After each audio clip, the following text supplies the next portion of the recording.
Olá, sétimo ano. Vamos lá para a primeira parte aí da revisão para a nossa avaliação, certo? Essa aula de hoje a gente vai rever aí os conteúdos sobre transporte e comunicação no Brasil, certo? Então aqui será a primeira parte aí da nossa revisão. De início, já deixo aí para vocês os conteúdos que serão abordados na avaliação. Então, vocês irão estudar a aula 11, onde fala sobre transporte e comunicação no Brasil, aula 13, o Brasil em regiões, e a aula 14, que é a continuação da aula 13, né? O mesmo assunto, o Brasil em regiões.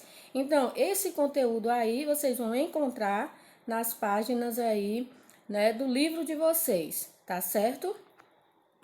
Então, para começar, temos as rodovias no Brasil, que o transporte rodoviário, ele foi e ainda é o meio responsável pela maior parte do fluxo de bens e pessoas, né? Ele surgiu no Brasil aí com o intuito de favorecer as empresas estrangeiras do setor automobilístico e também promover a entrada delas no país, possibilitando assim a geração de empregos. A qualidade das rodovias no Brasil é bastante ruim, né? Então, tem péssima qualidade aí as rodovias, o investimento é muito pouco, né? Então, como é um meio de transporte, né, bastante importante aí, tanto para a circulação de pessoas como de mercadorias, precisava ter um investimento melhor, né? Em relação às ferrovias, foi predominantemente até o final do século XIX, né? Então teve uma grande importância aí até o século XIX. Então as ferrovias elas possuem baixos custos em manutenção, né? Existem várias ferrovias no Brasil em construção, onde a principal delas é a Ferrovia Norte-Sul. A malha ferroviária concentra-se aí nas regiões sul e sudeste do Brasil. Então, gente, as ferrovias, né, elas não têm mais aquela grande importância que tinha aí até o final do século XIX. Elas possuíam também baixo custo de manutenção e ainda existe aí várias ferrovias em construção no Brasil, onde a mais importante delas é a Ferrovia Norte e Sul. E só relembrando, ressaltando mais uma vez, que a malha ferroviária concentra-se aí nas regiões sul e sudeste do Brasil. Em relação ao transporte hidroviário, né, é o que possui a menor representatividade e menor participação no sistema de deslocamento nacional. É uma justificativa para a negligência de investimentos nas hidrovias a existência de muitos rios de planaltos, né? Então, eles acham por possuir aí muitos rios de planaltos um pretexto, né, para poder não haver tanto investimento aí nas hidrovias. Principais hidrovias do Brasil, temos aí a Tietê-Paraná, a do Rio São Francisco e a Amazonas, né? Então, quando falamos aí no transporte hidroviário, lembramos que é que possui a menor representatividade e também a menor participação no sistema de deslocamento nacional, certo? E que existe aí uma negligência, né, nos investimentos no transporte hidroviário devido aí à existência de muitos rios de planaltos. Em relação ao transporte aéreo, temos aí o transporte aéreo cumpre função importantíssima de integrar de maneira rápida e eficiente as mais diversas localidades. O modal aeroviário tem vantagem e também suas desvantagens, né? Daqui a pouco a gente vai ver algumas dessas vantagens e também desvantagens. Mas cada vez mais tem sido a preferência das pessoas para a viagem e também enviar cargas leves. Em 2015, o modal aéreo foi responsável por 14% do transporte de passageiro, né? Então, o transporte aéreo está agora, né, como um dos principais meios de transporte aí pela população, devido aí ser um meio de transporte mais rápido, né? Então as pessoas preferem mais. Em relação às suas vantagens e desvantagens, temos aí vantagem: possui alta velocidade, eficiência e confiabilidade, eficiência para entregas urgentes, baixo custo das taxas de seguro, grande cobertura geográfica, conforto para o transporte de passageiros.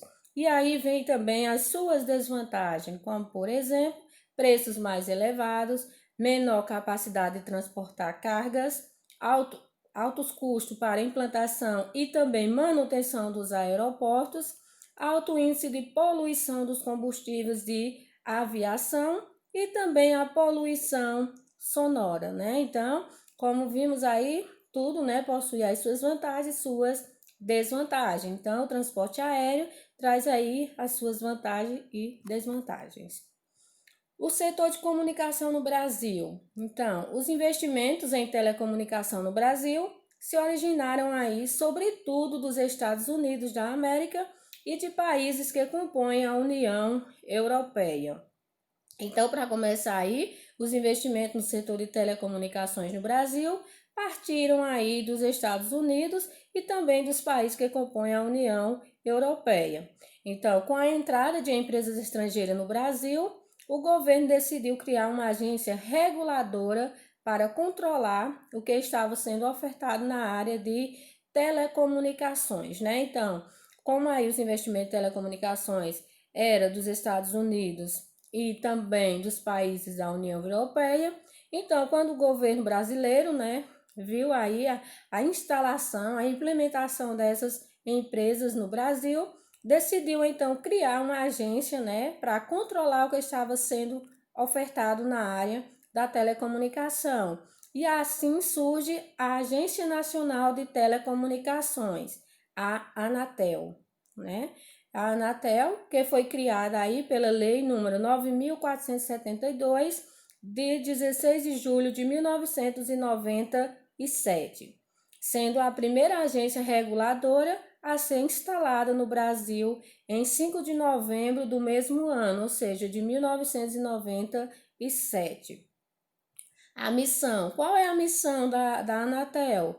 É regular o setor de telecomunicações para contribuir para o desenvolvimento do Brasil, certo, gente? Então, aí a Anatel, ela surgiu com o objetivo, né, de controlar, de regular o setor de telecomunicações para contribuir com o desenvolvimento do Brasil. E ela surgiu a partir, né, da instalação de empresas estrangeiras no território brasileiro. O governo resolveu, né, criar essa agência aí de telecomunicações para poder controlar o que estava sendo feito aí na área da telecomunicação.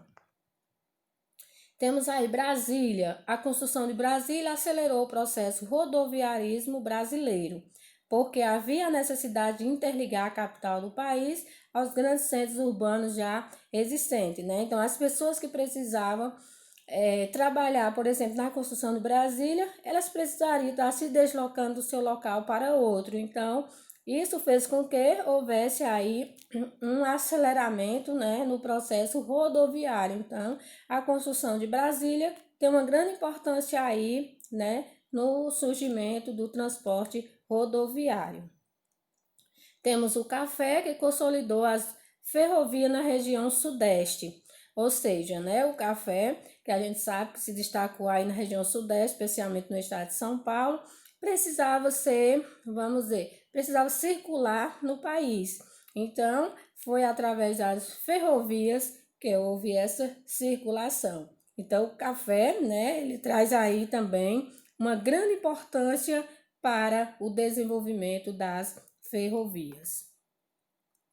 Hidrovia do São Francisco é a principal da região Nordeste, né? Então, quando falamos na região Nordeste, lembramos aí da Hidrovia do São Francisco.